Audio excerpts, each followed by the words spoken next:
Netanyahu Putin ট্রাম্পকে খুনের শিকারী বলল অ্যামনেস্টি, বিপন্ন বিশ্ব মানবাধিকার।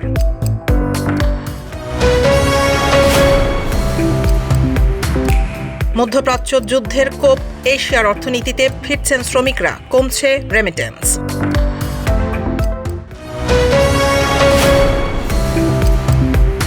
ইউরোপে কি কমছে মার্কিন প্রভাব? নতুন রাজনৈতিক সমীকরণে চ্যালেঞ্জের মুখে ওয়াশিংটন।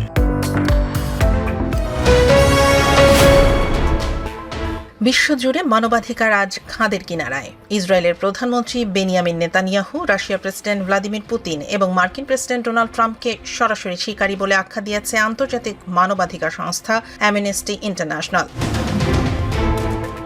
লন্ডনের প্রকাশিত অ্যামনেস্টির বার্ষিক প্রতিবেদনে বলা হয়েছে ২০২৫ সাল ছিল বিশ্ব ইতিহাসের এক ভয়াবহ মাগ। সংস্থাটির প্রধান অ্যাগনেস ক্যালমার্ডের মতে, ট্রাম্প, পুতিন ও নেতানিয়াহুর কার্যক্রম দ্বিতীয় বিশ্বযুদ্ধ পরবর্তী ৮০ বছরের মানবাধিকারের অর্জনকে ধুলোয় মিশে দিয়েছে।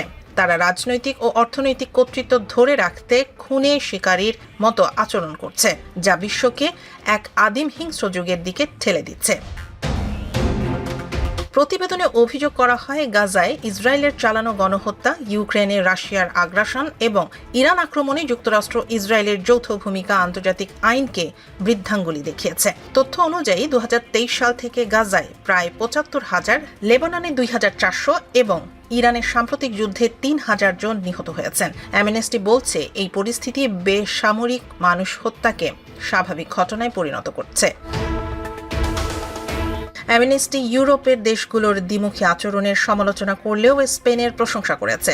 স্পেনের সরকারই একমাত্র দেশ যারা আন্তর্জাতিক আইন লঙ্ঘনের দায়ে ইসরায়েল ও যুক্তরাষ্ট্রের সরাসরি সমালোচনা করেছে। ক্যালমার্ডের মতে, বড় দেশগুলোর এমন আইনহীন আচরণ বিশ্বের অন্য নেতাদের মাঝেও কর্তৃত্ববাদী হওয়ার প্রবণতা বাড়িয়ে দিচ্ছে। ক্রমাগত সহিংসতা সত্ত্বেও এই নেতাদের বিরুদ্ধে কার্যকর ব্যবস্থা না নেওয়া হলে বিশ্ব পরিস্থিতি নিয়ন্ত্রণের বাইরে চলে যাবে বলে সতর্ক করেছে অ্যামনেস্টি।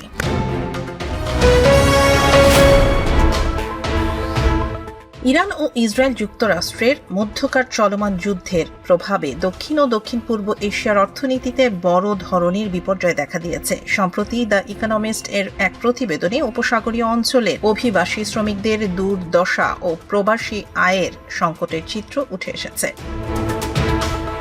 ২০২৪ সাল নাগাদ উপসাগরীয় দেশগুলোতে দক্ষিণ এশিয়ার প্রায় ২ কোটি মানুষ কর্মরত ছিলেন। যুদ্ধের প্রলয়ঙ্কারী প্রভাবে পরিস্থিতি দ্রুত বদলে গেছে। প্রতিবেদনে বলা হয়, ইরানের পাল্টা হামলায় মধ্যপ্রাচ্যে নিহতদের অর্ধেকের বেশি ছিলেন বিদেশি শ্রমিক। হাজার হাজার রেস্টুরেন্ট ও নির্মাণ প্রকল্প বন্ধ হয়ে যাওয়ায় পুষ্পকুমার চৌধুরী বা সাইমুম ইসলামের মতো শ্রমিকরা কাজ হারিয়ে শূন্য হাতে দেশে ফিরছেন। বাংলাদেশ থেকে মধ্যপ্রাচ্যে কর্মী যাওয়ার হার গত বছরের তুলনায় প্রায় ৬৬% কমেছে। এই গণপ্রত্যাবর্তন সংশ্লিষ্ট দেশগুলোর জন্য বিশাল আর্থিক ঝুঁকি তৈরি করেছে। বাংলাদেশের জিডিপির প্রায় ৬.৫% এবং নেপালের জিডিপির ১/৪ আসে রেমিটেন্স থেকে। বিশ্বব্যাংক সতর্ক করেছে যে উপসাগরীয় অঞ্চলের অর্থনীতি সংকুচিত হওয়ায় প্রবাসী আয় ৫% পর্যন্ত কমে যেতে পারে। এটি সরাসরি শিক্ষা ও জীবনযাত্রার মানকে ক্ষতিগ্রস্ত করবে।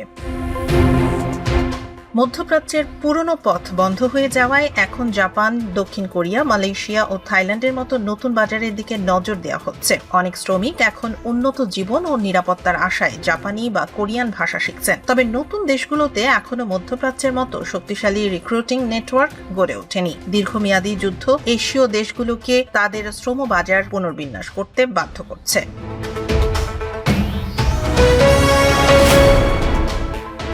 দ্বিতীয় বিশ্বযুদ্ধের পর থেকে ইউরোপের নিরাপত্তার রাজনীতিতে যুক্তরাষ্ট্রের যে একচ্ছত্র প্রভাব ছিল, বর্তমানে ভূ রাজনৈতিক প্রেক্ষাপটে তার নতুন চ্যালেঞ্জের মুখে পড়েছে। রাশিয়া ইউক্রেন যুদ্ধ এবং মধ্যপ্রাচ্যের সাম্প্রতিক উত্তেজনা ট্রান্স আটলান্টিক সম্পর্কের এই ফাটলকে আরও স্পষ্ট করে তুলেছে। একসময় ওয়াশিংটন ছিল ইউরোপের একমাত্র রক্ষাকর্তা, কিন্তু আজ পরিস্থিতি অনেকটাই ভিন্ন। বিশ্লেষকদের মতে ইউরোপ এখন আর আগের মতো অন্ধভাবে যুক্তরাষ্ট্রের উপরে নির্ভরশীল থাকতে চাইছে না। বিশেষ করে ফ্রান্সের মতো দেশগুলো কৌশলগত স্বায়ত্তশাসন বা স্ট্র্যাটেজিক অটোনমি বাড়ানোর উপরে জোর দিচ্ছে। ন্যাটোর অনেক সিদ্ধান্তে এখন ইউরোপীয় দেশগুলো স্বতন্ত্র অবস্থান নিচ্ছে। ফ্রান্সের পারমাণবিক নীতি এবং ইউরোপীয় ইউনিয়নের নিজস্ব প্রতিরক্ষা বাহিনী গঠনের উদ্যোগ প্রমাণ করে যে ইউরোপ ধীরে ধীরে যুক্তরাষ্ট্রের একক নির্ভরতা থেকে বেরিয়ে আসতে চায়।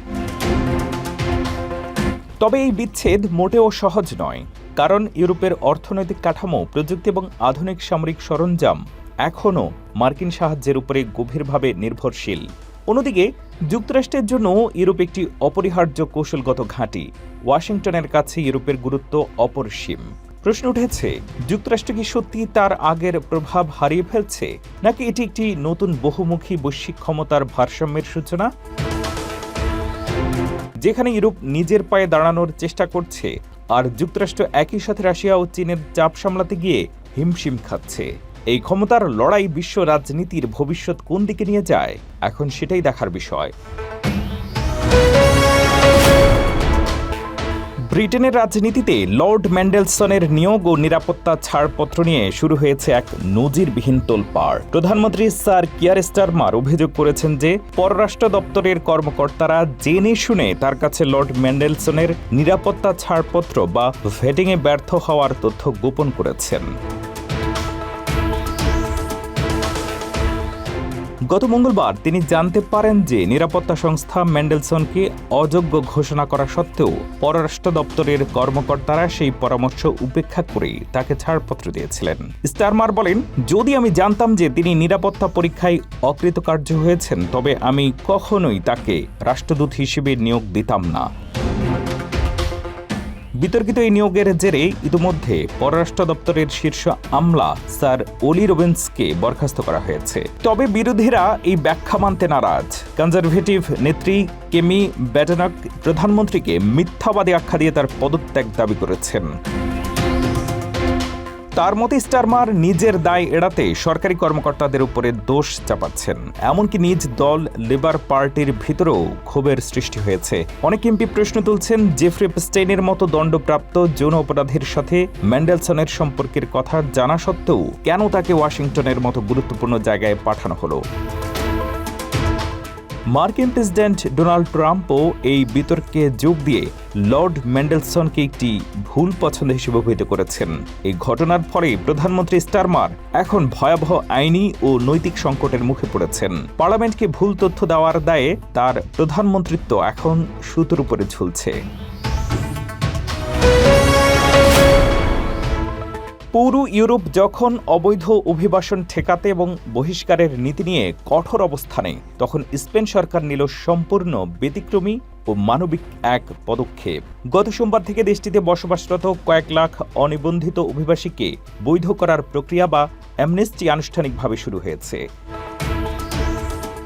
এই প্রকল্পের আওতায় প্রায় 5 থেকে 8 লাখ বিদেশি নাগরিক স্পেনে আইনি মর্যাদা পেতে পারেন বলে ধারণা করা হচ্ছে। স্পেন সরকারের দেওয়া তথ্য অনুযায়ী গত বৃহস্পতিবার অনলাইনে আবেদন শুরুর পর এরই মধ্যে 42,000-এরও বেশি মানুষ আবেদন করেছেন। এই সুযোগ পেতে হলে অভিবাসীদের অন্তত 5 মাস স্পেনে বসবাসের প্রমাণ ও কোনো অপরাধমূলক রেকর্ড না থাকার শর্ত দেওয়া হয়েছে। যারা যোগ্য বিবেচিত হবেন তারা 1 বছরের নবায়নযোগ্য বসবাসের অনুমতি পাবেন। স্পেনের প্রধানমন্ত্রী পেদ্রো সানচেজ এই পদক্ষেপকে ন্যায় বিচার ও সময়ের প্রয়োজন হিসেবে অভিহিত করেছেন। স্পেন সরকারের এই সিদ্ধান্তের পেছনে রয়েছে অর্থনৈতিক দূরদর্শিতা।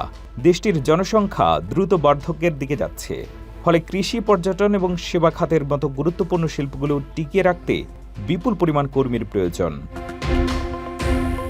সরকার মনে করে এই অভিবাসীদের বৈধ করলে তারা সমান সুযোগে কাজ করতে পারবেন এবং ট্যাক্স দেওয়ার মাধ্যমে সামাজিক নিরাপত্তা তহবিলে অবদান রাখবেন। স্পেনের এই অবস্থান জার্মানি ও ফ্রান্সের মতো প্রতিবেশী দেশগুলোর তুলনায় সম্পূর্ণ আলাদা। যেখানে ইউরোপের অন্যান্য দেশ সীমান্ত বন্ধ করতে ব্যস্ত, সেখানে স্পেন অভিবাসীদের সম্পদ হিসেবে গ্রহণ করছে। কলম্বিয়া, ভেনেজুয়েলা এবং মরক্কো থেকে আসা হাজার হাজার মানুষ যারা দারিদ্র্য আর সংঘাত থেকে বাঁচতে স্পেনে আশ্রয় নিয়েছেন, তাদের জন্য এই সাধারণ ক্ষমা এক নতুন জীবনের আশা নিয়ে এসেছে।